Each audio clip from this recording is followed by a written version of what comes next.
Bien amigos, estamos iniciando nuestra sesión número 4. Comentarles que sí, efectivamente tuve un error en subir los videos. Lo voy a rectificar este fin de semana y el día lunes seguramente va a estar todo ya subsanado. ¿Ya? Por favor. Ahora, el temario para la clase de hoy, amigos. Primero vamos a recapitular qué hemos visto hasta el momento. Hemos hecho una introducción, una parte conceptual de lo que es la finanza corporativa. Hemos visto los estados financieros y el flujo efectivo desde el punto de vista conceptual. Hemos hecho análisis de estados financieros a través de un caso de estudio y hemos hecho el análisis con inteligencia artificial. Hoy nos vamos a centrar, vamos a retomar un poco lo que es el análisis financiero, pero nos vamos a concentrar en el flujo de efectivo. Entonces, básicamente, el flujo de efectivo vamos a calcularlo ahora mismo por el método indirecto, pero antes de entrar en materia, tenemos que entender lo que es un flujo de efectivo. Básicamente, cuando tenemos nosotros un balance general, y tenemos, amigos, la cuenta caja, ¿no? Tenemos la cuenta caja, y tenemos un periodo uno y tenemos un periodo 2 y tenemos una caja de 100 y esa caja de 100 hacemos que aumente a 50. Vean que la caja pasó de 100 a 50. Entonces tenemos nosotros una variación de la caja, ¿de cuánto? De 20. Entonces, básicamente, ese es el flujo de caja, es decir, es la variación de la caja. En términos eh, más, más, más aplicativos, por ejemplo, el flujo de caja puede ser positivo o puede ser negativo. Es decir, en este caso estamos hablando de una gestión, ¿no? Dos gestiones. Si la caja aumenta, quiere decir que es generado efectivo, pero si la caja disminuye, quiere decir que es consumido efectivo. Así como las empresas generan y consumen efectivo, lo mismo las personas. Por ejemplo, usted plantea lo siguiente: si hoy estamos a 7 de la noche en Bolivia, 7:30, pregúntese, ¿hoy generó efectivo o hoy consumió efectivo? Si hoy generó efectivo, quiere decir que cerró el día con más dinero con el que comenzó el día. Pero si en el día de hoy usted consumió efectivo, ¿qué quiere decir? Que comenzó con 100 y probablemente terminó con no 120, terminó con 80, con 50. Entonces, las empresas generan efectivo o las empresas consumen efectivo. Lo que nosotros vamos a ver ahora es cuáles son las fuentes que generan efectivo y cuáles son las fuentes que consumen efectivo. El, el flujo de efectivo por el método indirecto que vamos a ver nosotros, ya más adelante le voy a explicar qué significa el indirecto, pero ahora lo que quiero compartir con ustedes es la lógica de un flujo de efectivo. Un flujo de efectivo tiene tres componentes importantes. Lo podemos categorizar en los siguientes. Tenemos primero el flujo de efectivo operativo, el flujo de efectivo operativo. Cuando nosotros hablamos del flujo de efectivo operativo, estamos hablando del efectivo que la empresa genera fruto de sus actividades normales. El flujo de efectivo operativo de una empresa está integrado por, fundamentalmente, el resultado operativo. El resultado operativo. Y recuerden ustedes que el resultado operativo, básicamente, si hablamos del resultado operativo, lo podemos plantear en una ecuación. El resultado operativo vendría a ser igual a ¿qué? Al precio de venta menos el costo variable unitario. Si usted eso lo multiplica por la cantidad vendida, esa es la utilidad bruta. Menos los costos fijos, básicamente ese es el resultado operativo, lo que genera el negocio. Y si una empresa quiere aumentar su resultado operativo, tiene que aumentar precio, bajar costo, vender más, reducir sus costos fijos, básicamente. Si Si estuviéramos en un mundo perfecto, el flujo de efectivo operativo sería igual al resultado operativo. Pero el mundo no es perfecto, es decir, existen partidas que no son monetarias, que están dentro de los costos fijos, como por ejemplo la depreciación, la amortización de la inversión diferida. No todas las ventas son al crédito, perdón, no todas las ventas son al contado, existen ventas al crédito. Es decir, tenemos nosotros entonces las cuentas por cobrar, tenemos nosotros el inventario, tenemos nosotros las cuentas por pagar. Entonces, fíjense ustedes que el flujo efectivo operativo está asociado al resultado operativo, pero también está asociado a aquellas cuentas operativas. Y estas cuentas operativas se pueden encontrar en el activo corriente o se pueden encontrar en el pasivo corriente. Dentro del activo corriente que encontramos, fundamentalmente las cuentas por cobrar, fundamentalmente tenemos el inventario. Dentro del pasivo corriente, generalmente encontramos las cuentas por pagar o proveedores. Entonces, aquí lo central es pensar que el flujo operativo es el dinero que genera el negocio. Y se espera que una empresa, en situaciones normales, su flujo efectivo sea mayor que cero.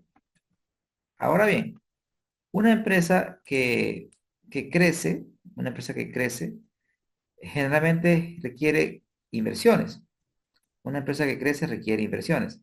Es ahí donde aparece el otro flujo, que es el flujo de efectivo de inversión. Tenemos nosotros el flujo de efectivo de inversión, donde el flujo de efectivo de inversión, el flujo de efectivo de inversión, muestra claramente las inversiones fundamentalmente en activo fijo que hace la empresa para sostener el crecimiento que previamente ha planificado. Lo normal es que el flujo de efectivo de inversiones sea negativo, porque como le mencioné antes, una empresa que crece es una empresa que requiere invertir. Por lo tanto, su flujo de inversiones es negativo. Si el flujo de efectivo de inversión fuera positivo, no sería una muy buena señal. ¿Por qué? Porque nos diría que la empresa está liquidando sus activos. ¿Y en qué situación, en qué situaciones una empresa liquida sus activos? Generalmente en situaciones muy adversas, como lo que ocurrió en el año 2020. Muchas empresas se achicaron y como se achicaron comenzaron a liquidar sus activos. Luego tenemos un tercer flujo. Ese tercer flujo es el flujo de financiamiento. Es el flujo de efectivo de financiamiento. Tenemos el flujo de efectivo de financiamiento. Donde, ¿qué muestra el flujo efectivo de financiamiento? Básicamente me va a mostrar, al igual que los anteriores flujos, entradas y salidas de efectivo, pero en este caso por actividad de financiamiento. Y cuando nosotros hablamos de financiamiento, tenemos que hacer referencia a lo que es un balance financiero. Es decir, recordemos nosotros lo que es un balance financiero. Un balance financiero divide el balance en dos partes. En la parte derecha, en la parte derecha se coloca todo lo que es deuda, todo lo que es deuda. Pero se coloca la deuda o pasivo, pero el pasivo con costo financiero. Es decir, acá colocamos todos los créditos bancarios, todos los créditos que me generen una tasa de interés van a ir aquí. Entonces aquí que va el pasivo financiero, el pasivo con costo financiero.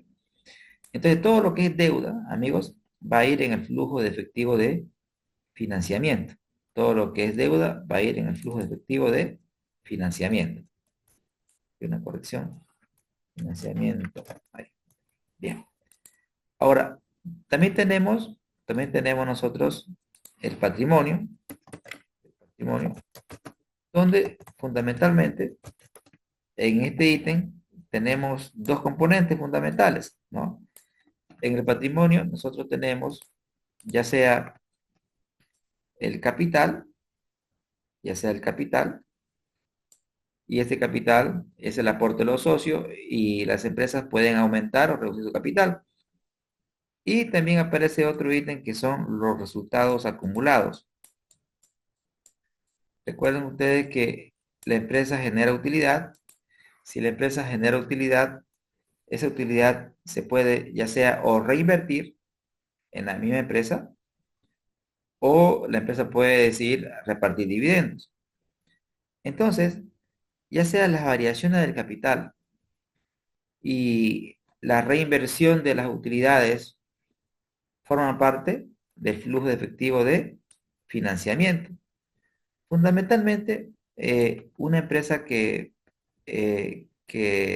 crece, una empresa que crece es una empresa que aumenta su deuda, ¿no? Aumenta su deuda. Eso es normal. Ahora, una empresa que crece es una empresa que genera aporte de capital. Ese puede ser que su capital crezca, o lo normal es que permanezca constante, porque el inversionista, el dueño, es reacio a hacer nuevos aportes. Generalmente su capital lo mantiene constante. Pero, ¿qué es lo que hace?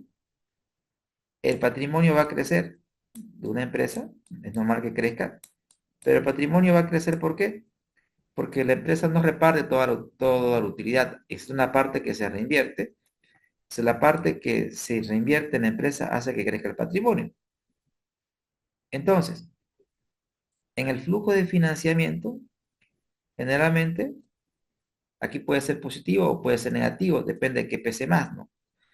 Como le mencionaba antes, ¿no? Puede ser que depende por ahí la empresa no ha contraído deuda, se puede decir, si la empresa no ha contraído deuda y está pagando la deuda antigua, puede ser que sea negativo, pero si la empresa está contrayendo nueva deuda, su flujo de financiamiento va a ser positivo.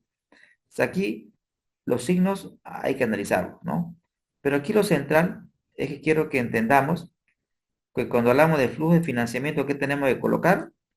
Todo lo que sea deuda con costo y todo lo que se forma parte del patrimonio. Pero se llama flujo de financiamiento, hace referencia al financiamiento. Y en este ítem de aquí, que colocamos el resultado operativo, fundamentalmente partimos de ahí, y todas las cuentas operativas, es decir, fundamentalmente cuentas que sean operativas que tengan el activo corriente o que tengan el pasivo corriente. Y en el flujo de inversiones, todo el activo no corriente. Amigos, ¿hasta ahí se entendió la explicación?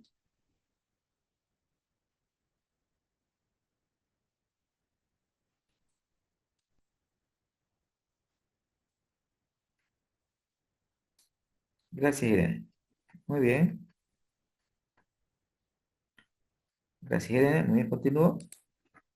Ahora, continuando con la explicación, voy a borrar esto. Y lo que quiero hacer ahora mismo es la demostración o un intento de demostración fundamentalmente de cómo nosotros podemos encontrar el flujo de efectivo de una empresa. Vamos a hacer la deducción de la fórmula. Vamos a hacer la deducción de la fórmula y, y esto cómo lo hacemos.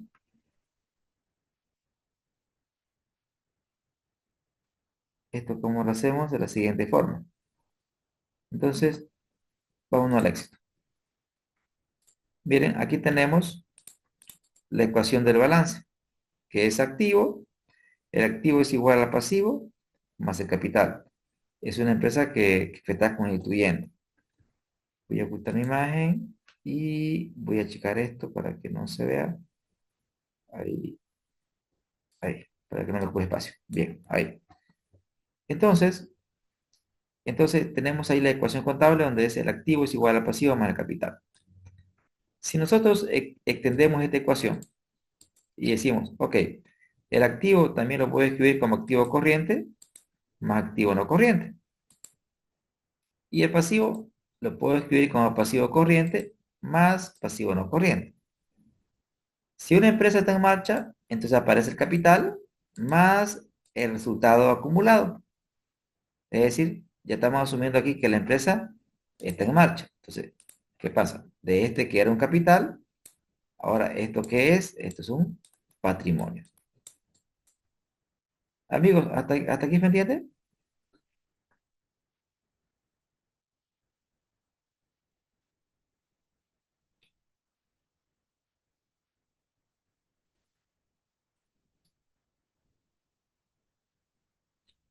¿Hasta aquí todo bien?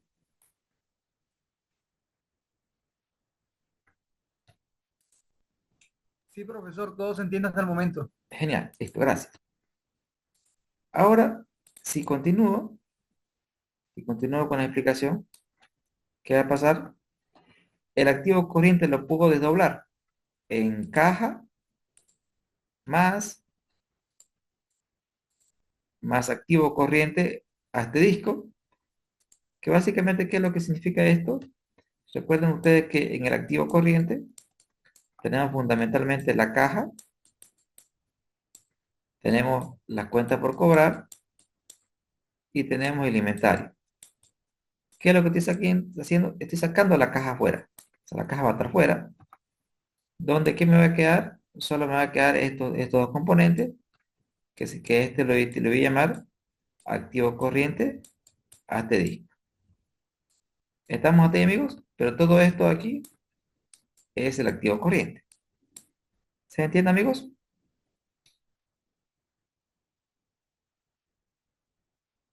Sí, profesor, todo bien hasta el momento. Perfecto. Ahora, continuando, el activo no corriente lo puedo escribir como activo fijo bruto menos la depreciación acumulada. Recuerden ustedes que el activo no corriente fundamentalmente está integrado por el activo fijo bruto, pero al activo fijo bruto le resto la depreciación acumulada y eso me va a quedar el activo fijo neto, que es el que aparece en el balance, ¿no, amigos? ¿Correcto?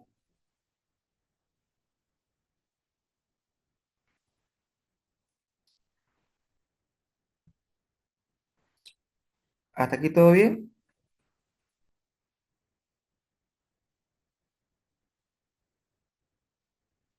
Perfecto. Gracias, Richard. Continuando con la explicación que tenemos. Por otro lado, tenemos el pasivo corriente y el pasivo corriente lo puedo dividir en dos: pasivo corriente operativo y pasivo corriente financiero. Recuerden ustedes que dentro del pasivo corriente tenemos cuentas que son operativas, ¿no? Por ejemplo, tenemos las cuentas por pagar, tenemos los sueldos y salarios por pagar, ¿no? Tenemos los impuestos por pagar, ¿correcto, amigos? Pero también tenemos préstamos bancarios, ¿sí? Tenemos los préstamos bancarios. A esto aquí le he llamado pasivo corriente operativo y esto, lo financiero, le he llamado pasivo corriente financiero, o sea, deuda que genera interés. ¿Se entiende, amigos, la división?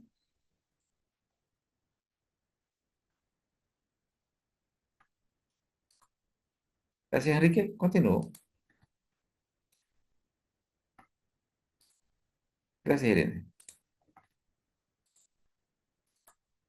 Gracias, Marco. Muy bien. Ahora borro la pizarra y continúo con la explicación. Entonces, tengo el capital.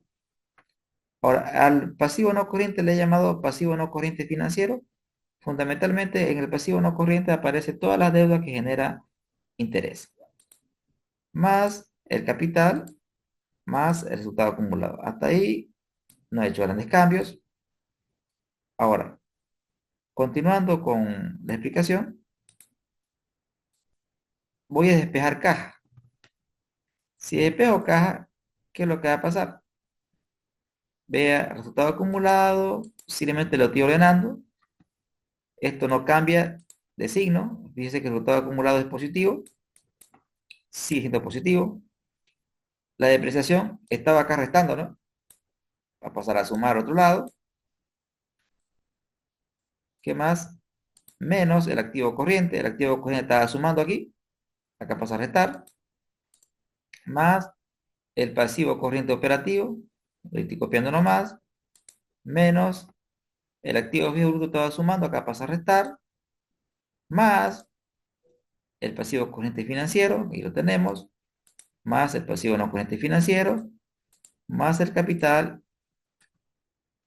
Y luego, lo que he hecho es simplemente copiarlo abajo. Amigos, ¿hasta ahí se entiende?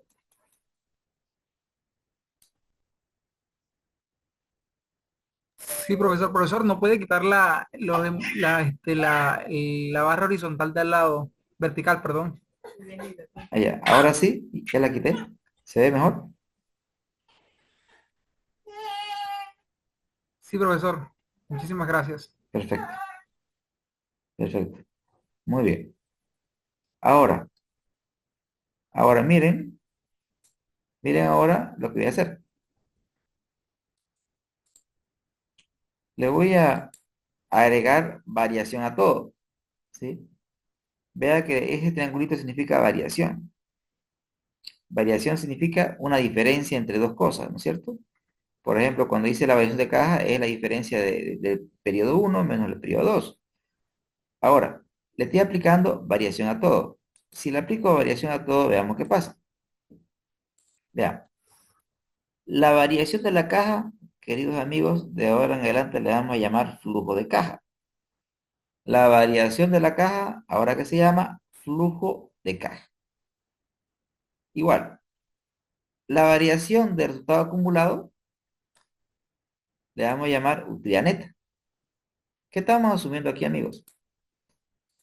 Eh, la variación del resultado acumulado va a ser igual a la utilidad neta siempre y cuando la empresa reinvierta toda la utilidad. Es decir, acá estamos haciendo un supuesto. El supuesto es de que la empresa reinvierte toda la utilidad. Cuando la empresa reinvierte toda la utilidad, amigos, la variación de la acumulada es igual a la utilidad neta. Primer elemento. Más la variación de la depreciación acumulada se llama depreciación.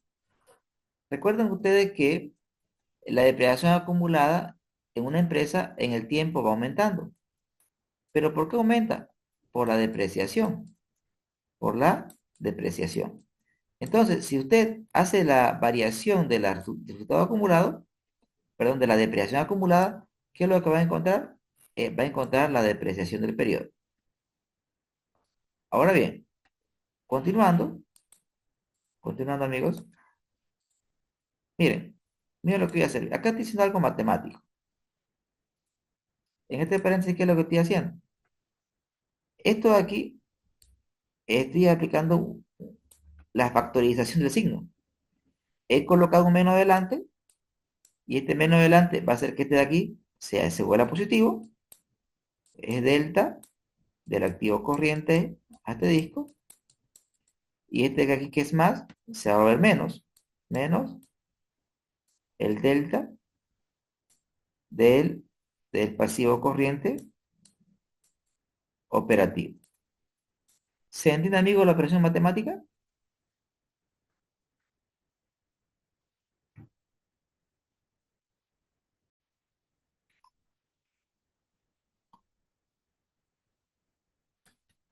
Perfecto.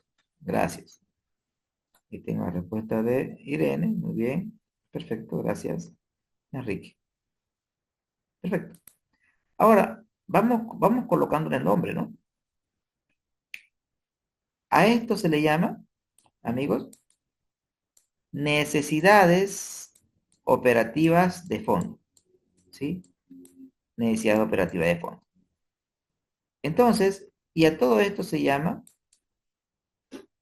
flujo de efectivo operativo. Entonces, el flujo de efectivo operativo ¿de qué depende?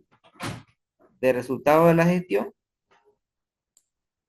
y de la gestión de las necesidades operativas de fondo. Entonces, claramente que si la empresa tiene una mayor utilidad, una pregunta relevante, ¿no? ¿La necesidad operativa de fondo es lo mismo que capital de trabajo? No, no, no. Son diferentes. ¿Por qué? Porque el capital de trabajo neto es igual al activo corriente menos el pasivo corriente. Es decir, el capital de trabajo neto mete todo, mete la caja, las cuentas por cuarto, todo el activo corriente y todo el pasivo corriente. Sin embargo, la necesidad operativa de fondo muestra, ¿qué coloca? El activo corriente, pero operativo. Operativo menos el pasivo corriente operativo. Es decir, todo el activo corriente, todo el activo corriente que es parte de las operaciones de la empresa. ¿Me explico? Algunas empresas en el activo corriente, por ejemplo, tienen inversiones temporarias. Las inversiones temporarias no son operativas, son actividades de inversión a corto plazo. Si trabajáramos con el capital de trabajo, el capital de trabajo incluye todo el activo corriente, es decir, no importa, es todo. Y el pasivo corriente no le importa si es operativo o no es operativo. En cambio, la necesidad operativa es un concepto más financiero, donde tomamos en cuenta tanto el activo corriente como el pasivo corriente, pero operativo. Eh, ¿Se entendió, amigos, la diferencia?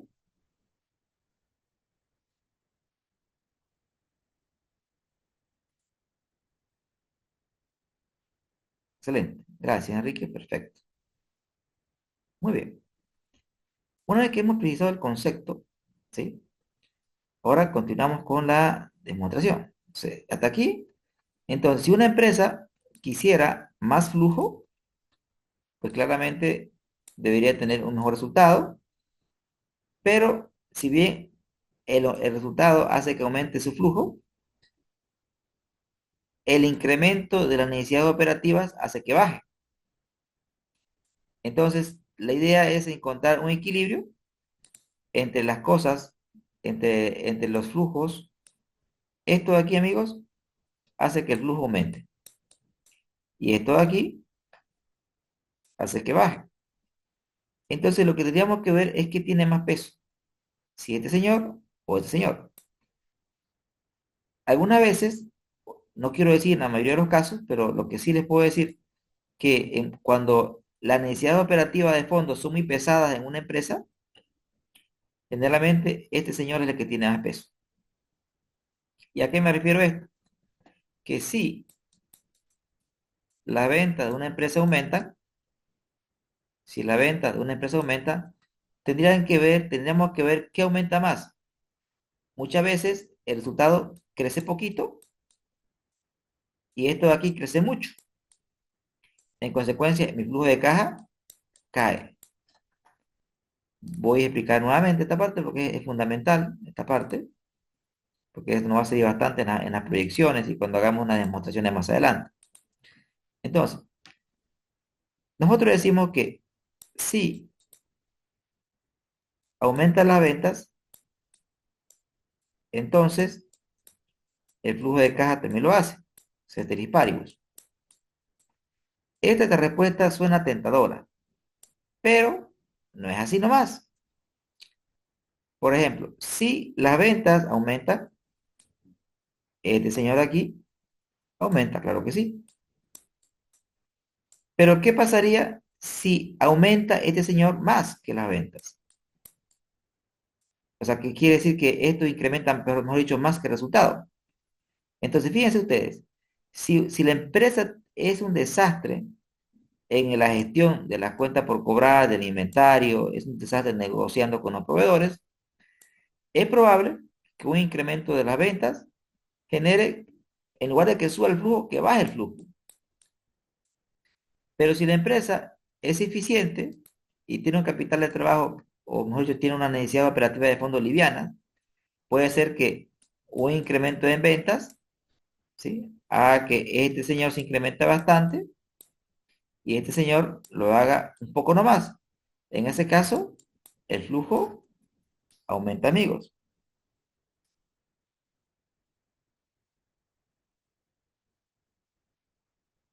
¿Estamos hasta ahí?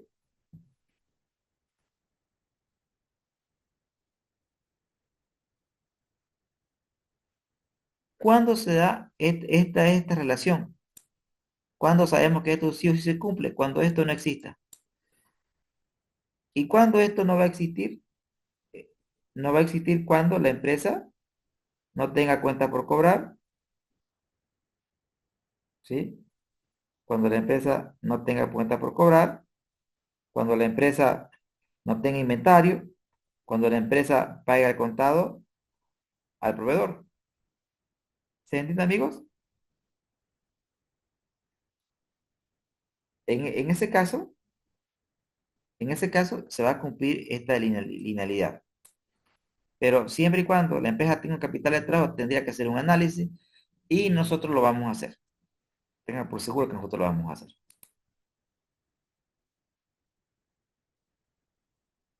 Correcto, Richard.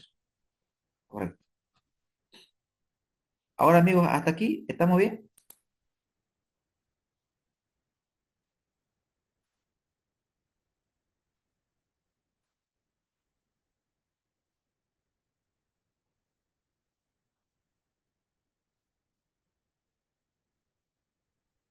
Perfecto.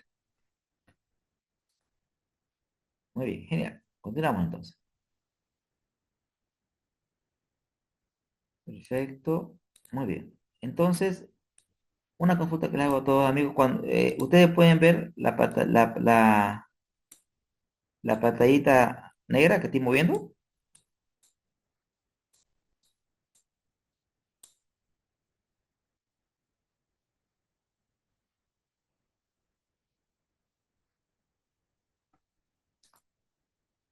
Ah, ya.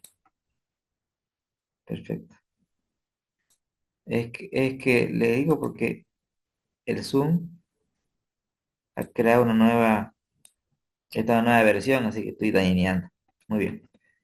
Porque le di a actualizar. Pero a todos nos adecua. Sigamos. Bien, sigamos con la dirección, amigos. Menos la variación del activo fijo bruto. La variación del activo fijo bruto, amigos, es parte del flujo de inversiones. O sea, cuando hablamos de inversiones, estamos hablando de fundamentalmente el activo fijo bruto, amigos. Y acá algo interesante, ven el signo que hay adelante. ¿Qué quiere decir esto? Que si aumento mis inversiones en activo fijo bruto, baja mi flujo, ¿sí? Si aumenta las cuentas por cobrar, baja mi flujo. Menos, aquí, menos por menos más. Si aumenta el pasivo, aumenta mi flujo. El tema de los signos es importante. El tema de los signos es importante. Vean que delante del pasivo corriente va el más, delante del activo corriente va el menos. ¿Qué quiere decir esto? Que si incrementa el activo corriente, flujo cae. Delante del pasivo corriente operativo está el más. ¿Qué quiere decir esto? Que si aumenta el pasivo corriente, el flujo aumenta. Los signos son terriblemente importantes en esta ecuación. Ahora, luego tenemos la variación del pasivo corriente financiero más la variación del pasivo no corriente financiero más la variación del capital. Esto, amigos, esto aquí, forma parte del flujo de financiamiento. Flujo de financiamiento, flujo de inversión y flujo operativo. ¿Sí? Ahí tenemos los tres flujos. Flujo de operativo, flujo de inversión y flujo de financiamiento. Amigos, ¿se entiende? Vean los signos. Gracias. Gracias, Irene. Gracias, Cecilia. Vean los signos. Acá los signos son bien importantes. ¿Por qué? Pues claramente nosotros nos damos cuenta de que si ustedes se dan cuenta, amigos, las cuentas que son del lado del financiamiento, es decir, si nosotros volvemos a hacer el balance financiero, nuevamente, todas las cuentas, amigos, todas las cuentas que están en este lado, todas las cuentas que están en este lado, su variación es positiva. ¿Qué quiere decir esto? Que un incremento de este lado, o sea, una variación de este lado, un incremento, no va a generar una entrada de efectivo. Sin embargo, si nosotros vemos este lado aquí,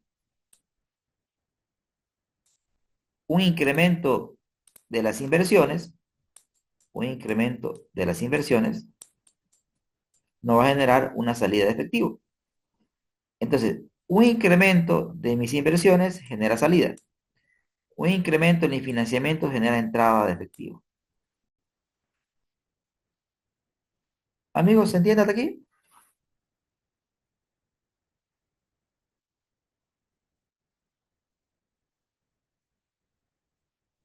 Excelente. Gracias, Irene, muy bien. Gracias, Cecilia. Perfecto. Entonces, como ya esto está claro, vamos a hacer la aplicación. Vamos a hacer la aplicación y para eso tenemos preparado un caso de estudio donde nosotros vamos a aplicar esta ecuación a ese caso de estudio. Muy bien. El caso es Vidal e hijos, ¿sí? Vidal e hijos. ¿Está en el grupo, amigos? ¿Está en el grupo? ¿Lo pueden, lo visualizaron? ¿Sí?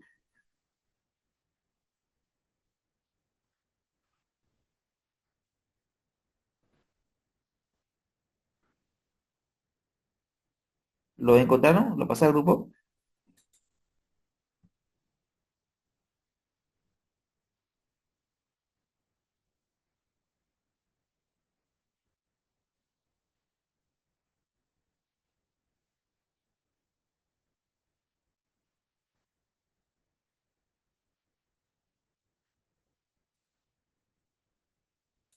Perfecto. Genial.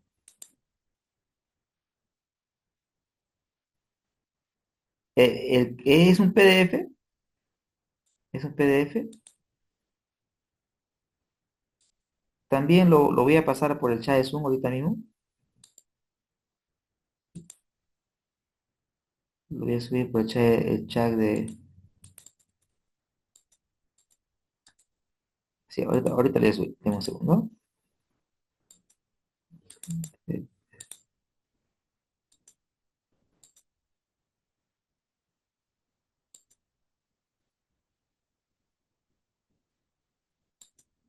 Ya, ahora mismo lo estoy enviando por el chat, ¿ya? Para que lo tengan.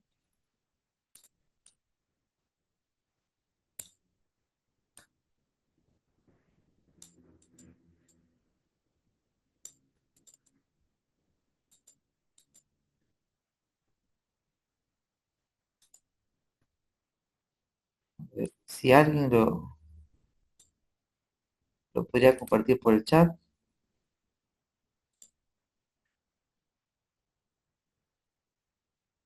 es genial. Pero ahora mismo lo voy a compartir. Deme un segundo, por favor. Deme un segundo.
Perfecto. Ahora sí. Ahora se lo voy a compartir. Y, y juntos le vamos a dar una leída a la versión rayo.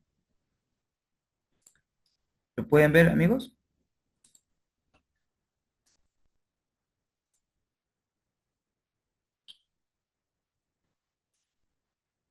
Bien.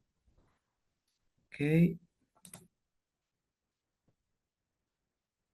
Demos una leída a todos. Ahí dice que al principio, ¿alguien nos puede ayudar con la lectura, por favor?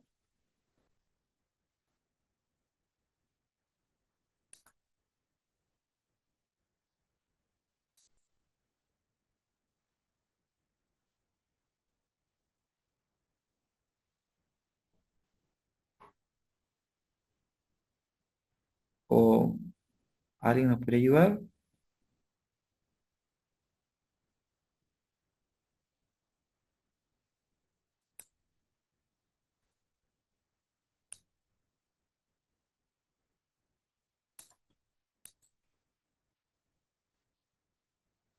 Bien.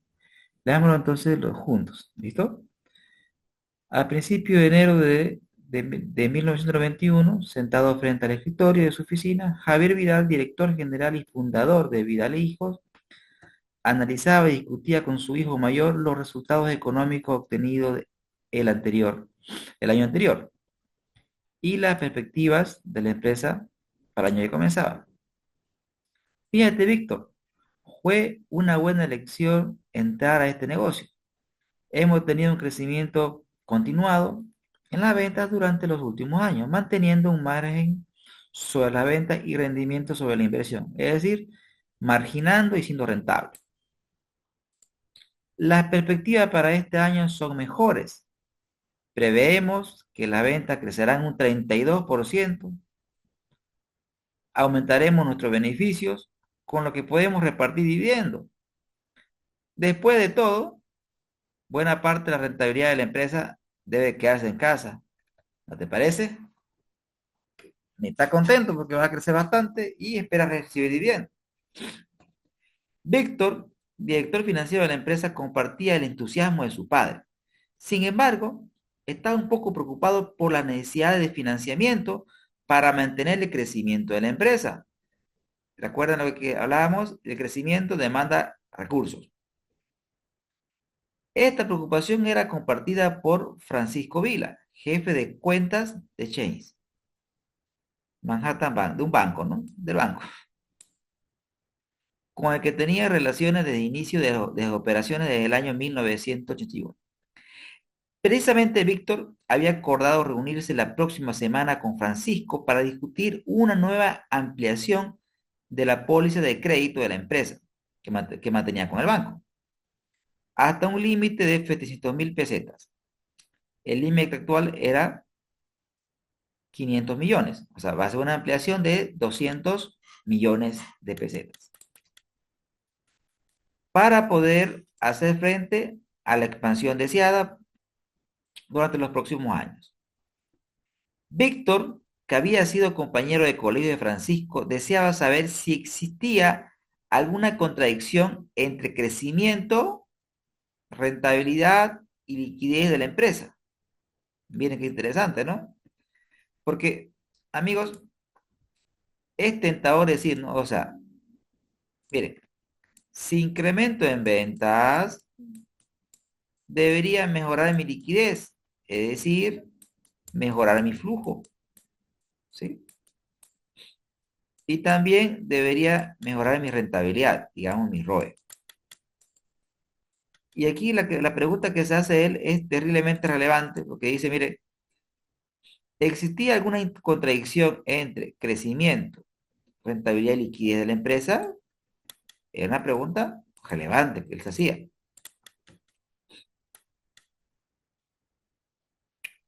Se preguntaba cuál de estos conceptos era más importante y si su padre estaba o no en lo cierto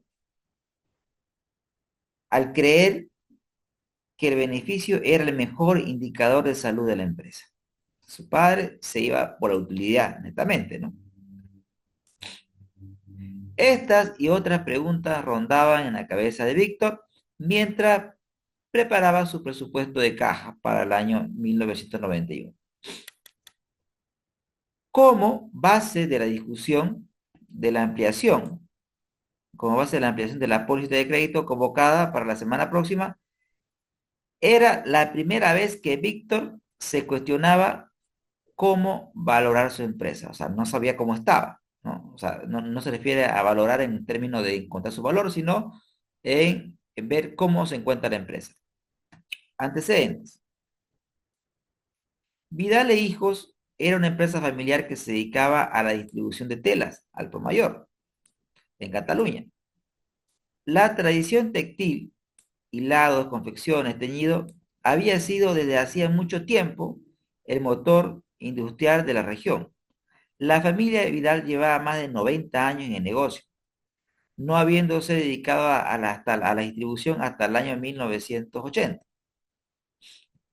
En 1980, Javier Vidal decidió transformar totalmente el negocio original de su padre, Javier. Hombre resuelto e independiente, no comulgaba con las ideas demasiado conservadoras de su padre, que no había querido nunca entrar en el campo de la distribución, en el que Javier veía inmensas oportunidades de negocio. Llegó a convencer a su padre, vendieron la fábrica y se dedicaron únicamente a la distribución. Ahora acá me da el contexto del sector textil.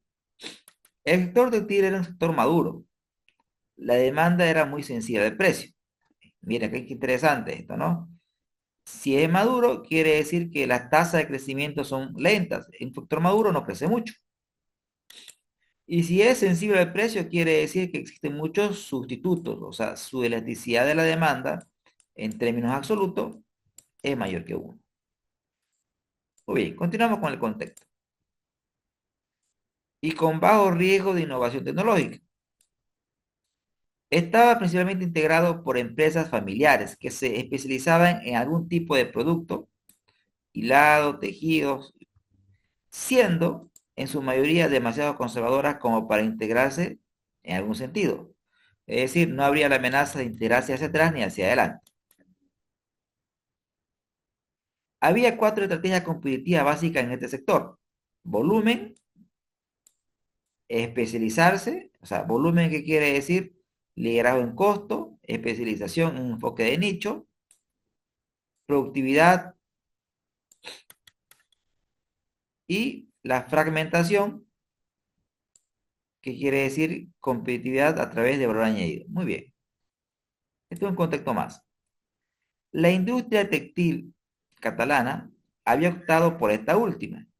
Es decir, estamos en un sector donde existe una competitividad a través del valor añadido, es decir, dar más, agregar valor al producto. Las perspectivas a corto y mediano plazo eran prometedoras. La apertura del mercado europeo permitía una mayor expansión, aunque implicaba mayor competencia.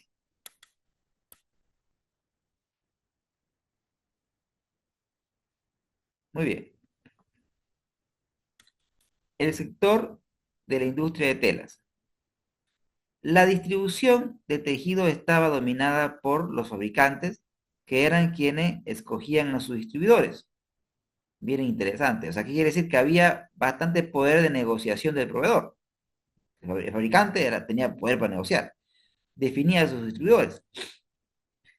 Este mismo, este mismo poder les permitía no solo sugerir, sino también establecer los precios de venta, determinando así el margen de distribuidor. Ok, mira acá lo interesante. Lo interesante, recuerden ustedes que el margen de contribución de una empresa es el precio de venta menos el costo variable unitario. En esta industria, el distribuidor me definía mi margen. O sea, yo no podía trabajar con bajar precio, ¿no? Bajar precio porque básicamente, al ser una industria madura, el precio es homogéneo, o sea, todos tienen un precio parecido, por una parte. Y en mi costo de compra, él me decía cuál era mi precio de compra. Correcto, no, yo no podía negociar con él como empresa. Entonces, es por eso que me dice que mi margen de contribución lo define el proveedor. El negocio de los distribuidores tenía sus propias características. Los clientes eran los 7 grandes mayoristas de la región, el mayor de los cuales representaba cerca del 30% de la venta total del negocio. Normalmente se concedía descuento por volumen y el cobro era a 45 días. Este dato es interesante, ¿no?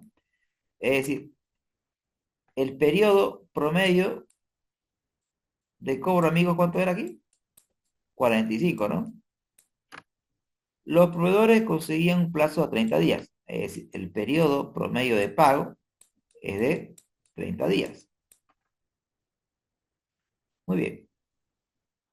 El proveedor líder, ya, el proveedor líder del sector distribuidor era Industria Vidal, empresa original de la familia que representaba el 40% de las compras del sector. ¿Sí? El resto de los proveedores estaba constituido por una decena de empresas más pequeñas. Perfecto. El proveedor líder nos decía que éramos nosotros, éramos los proveedores líderes. Perfecto. Amigos, hasta aquí estamos bien con el caso, se están aburriendo.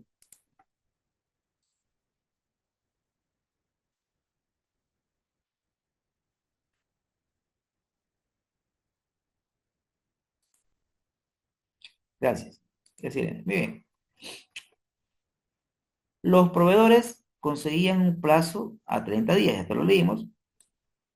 A pesar de que los fabricantes marcaban la política de precio del sector, 30% por encima del precio de compra, Vidal e Hijos se las ingenió para obtener mayores márgenes. Sobre todo, sobre todo, gracias a las buenas condiciones logradas con el principal proveedor y una adecuada gestión y control de gastos operativos y de personal. Todo ello propiciaba un constante aumento de las ventas que se muestra en anexo. Y aquí tenemos la reunión con el banco. Francisco Vila revisaba el expediente de Vidal e Hijos, sentado frente al escritorio de Víctor, quien acababa de despachar con su padre. Mientras esperaba, Francisco pensaba, Vidal e Hijos es una empresa próspera, tiene un buen crecimiento en las ventas y las perspectivas para este en los próximos años son buenas. El sector está en auge, con precios crecientes y la economía tras 2 años ligeramente recesivos empieza nuevamente a dar visos de entrar a un proceso de expansión, lo que haría bajar los tipos de interés a corto plazo. Además, Vidal e Hijos está negociando la representación de 3 firmas extranjeras y estudiando la posibilidad de desembarcar en Francia e Italia. Sin embargo, hay unas cosas que Víctor debe saber. Francisco Vila comenzó la reunión diciendo, Víctor, estoy aquí para ayudarte en lo que necesites. La relación de tu empresa con nuestro banco ha sido siempre muy buena. Además, tengo interés especial en este asunto, debido a nuestra amistad. Por ello, en principio no tendría ningún inconveniente para una ampliación de tu línea de crédito a 700 millones. Sin embargo, hay algunos temas con los que tenemos que ponernos de acuerdo. Francisco continuó diciendo, he analizado los estados financieros que me enviaste la semana pasada. Tu empresa ha optado por una estrategia de crecimiento más que de rentabilidad. El crecimiento permanente de las ventas, así lo demuestra el anexo 1, es una buena estrategia para una empresa que no quiere perder mercado. Sin embargo, ello tiene su costo, le dijo. Víctor replicó, esto es precisamente lo que más me inquieta.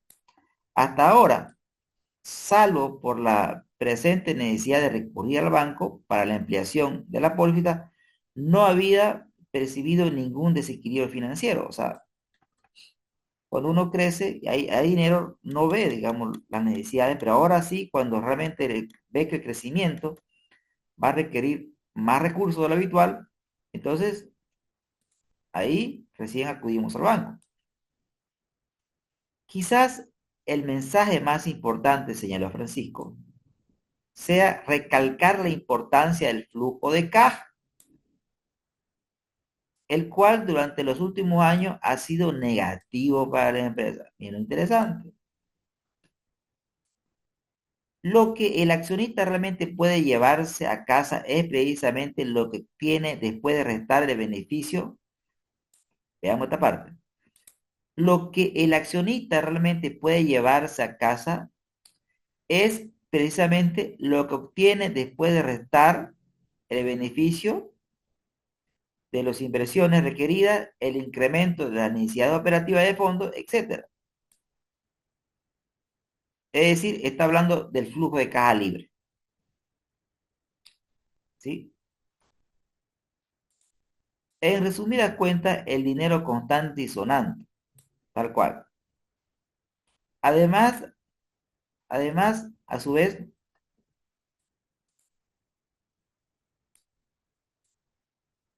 bien, por otro, o sea, por ello, el banco ha creído conveniente condicionar la ampliación de la póliza de crédito cumpliendo las siguientes restricciones.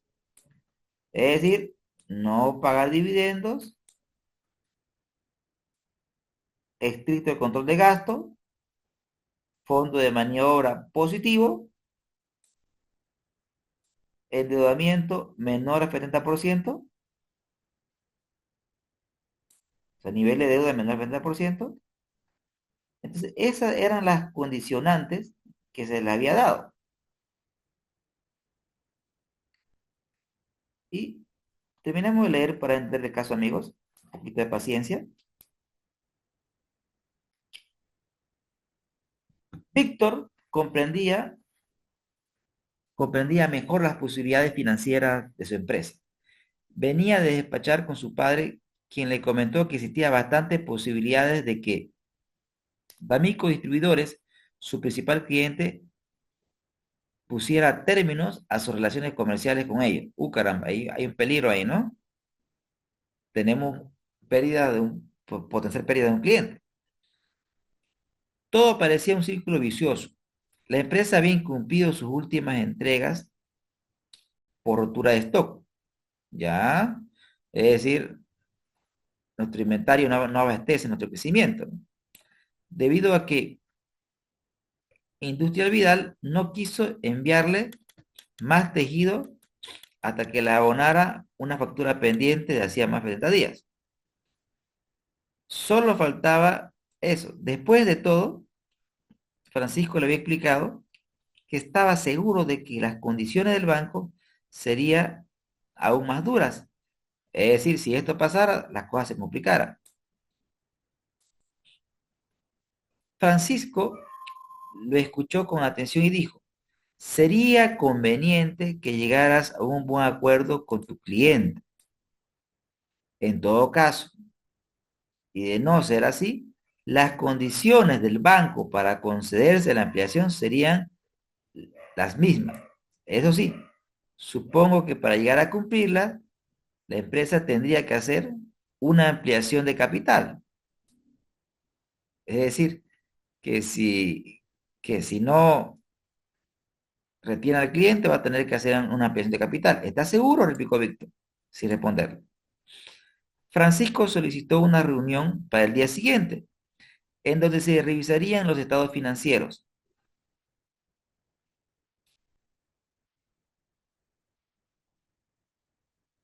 En donde se revisarían los estados financieros para los próximos 2 años. Es decir, este caso vamos a hacer un diagnóstico y vamos a hacer una proyección a 2 años. Ahora mismo, en esta sesión, el foco es el diagnóstico. Víctor comenzó a preparar los estados financieros para la reunión del día siguiente sin poder alejar de su mente la conversación que acababa de tener con Francisco. Por fin comprendía que el beneficio y la rentabilidad no es lo único relevante. También son importantes el flujo de caja y la relación existente entre necesidades operativas de fondo y las ventas. Sin embargo, no dejaba de inquietarse. Se preguntaba cómo decirle a su padre que este año sería imposible repartir dividendos y tal vez habría que ampliar el capital.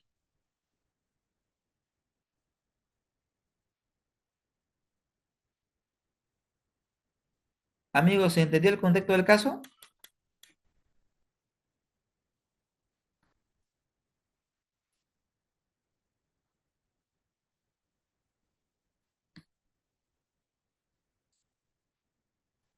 Genial. Entonces, ahora mismo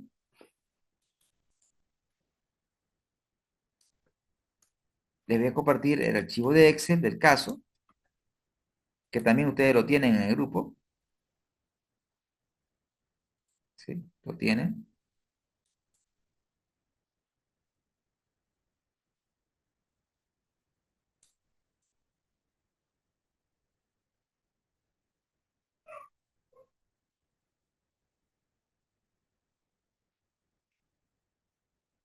Bien, hijos. Ahora mismo lo estoy compartiendo. Y acá tenemos los estados financieros, amigos.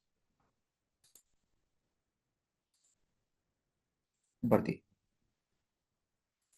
Bien. Ok. Para entrar de lleno a lo que es el análisis financiero, ¿sí? Vamos a hacer rápido el análisis financiero, ya, ya que lo vimos en la anterior sesión, y nos vamos a concentrar en el análisis de flujo efectivo. Amigos, le pido un break, ¿no? De unos 15 minutos y regresamos directamente al análisis. ¿Les parece?